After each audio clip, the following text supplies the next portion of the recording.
കണ്ണൂർ ആറളം ഫാമിൽ രണ്ടുപേരെ കാട്ടാന ചവിട്ടിക്കൊന്നതിനെ തുടർന്ന് നാട്ടുകാരുടെ പ്രതിഷേധം രാത്രി വൈകിയും തുടരുകയാണ്. സബ് കളക്ടർ സ്ഥലം സന്ദർശിച്ചുവെങ്കിലും വെള്ളി, ലീല എന്നിവരുടെ മൃതദേഹം മാറ്റാൻ അനുവദിക്കാതെ ആംബുലൻസുകൾ തടഞ്ഞ നാട്ടുകാർ പ്രതിഷേധിക്കുകയാണ് ഇപ്പോഴും. ആറളം പഞ്ചായത്തിൽ UDF-ഉം BJP-യും നാളെ ഹർത്താലിന് ആഹ്വാനം ചെയ്തിട്ടുണ്ട്. നാളത്തെ സർവകക്ഷി യോഗത്തിൽ വനം മന്ത്രിയും പങ്കെടുക്കും എന്നുള്ളതാണ് നിലവിൽ കിട്ടുന്ന സൂചന. നിഖിൽ അളവൂർ നിലവിൽ വിശദാംശങ്ങളുമായി ചേരുന്നുണ്ട്. നിഖിൽ, സബ് കളക്ടർ നേരിട്ടെത്തി ഈ മൃതദേഹങ്ങൾ കാണാനുള്ള തയ്യാറെടുപ്പുകളെല്ലാം നടത്തിയിരുന്നല്ലോ. ഈ പ്രതിഷേധം ഏത് രീതിയിലാണ് പുരോഗമിക്കുന്നത്? സബ് കളക്ടർക്ക് പ്രതിഷേധക്കാരുമായി സംസാരിക്കാൻ സാധിച്ചിട്ടുണ്ടോ?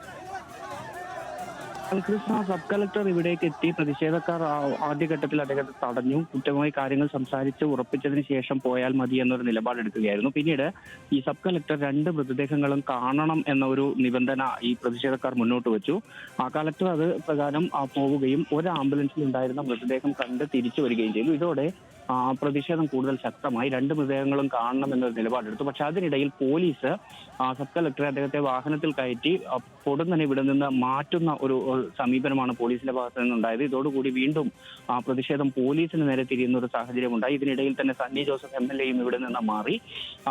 ഇന്ന് ചേർന്ന യോഗത്തിൽ പ്രധാനമായും നാളെ വനമന്ത്രി ആറളം സന്ദർശിക്കുമെന്നതുൾപ്പെടെയുള്ള കാര്യങ്ങളാണ് ചർച്ചയായത്. ആ കാര്യങ്ങളാണ് സബ് കളക്ടർ പിന്നീട് ഇവിടെയുള്ള പ്രതിഷേധക്കാരെ അറിയിച്ചത്. എന്നാൽ അത്തരം ഒരു തീരുമാനം പോരാ. ഇന്ന് തന്നെ ഇക്കാര്യത്തിൽ കൃത്യമായ തീരുമാനം ഉണ്ടാക്കണം. അതിനുശേഷം മതി ഈ ആംബുലൻസുകളിലുള്ള മൃതദേഹം ഇവിടെ നിന്ന് മാറ്റുന്നത് എന്നൊരു നിലപാടിൽ തന്നെയാണ് ഈ പ്രതിഷേധക്കാർ ഇപ്പോഴും തുടരുന്നത്. അതുകൊണ്ട് തന്നെ മൃതദേഹം ഇവിടെ നിന്ന് മാറ്റാൻ സമ്മതിക്കില്ല എന്ന നിലപാട് ആവർത്തിച്ചുകൊണ്ടിരിക്കുകയാണ് ഇവിടെ പ്രതിഷേധിക്കുന്ന ആളുകൾ.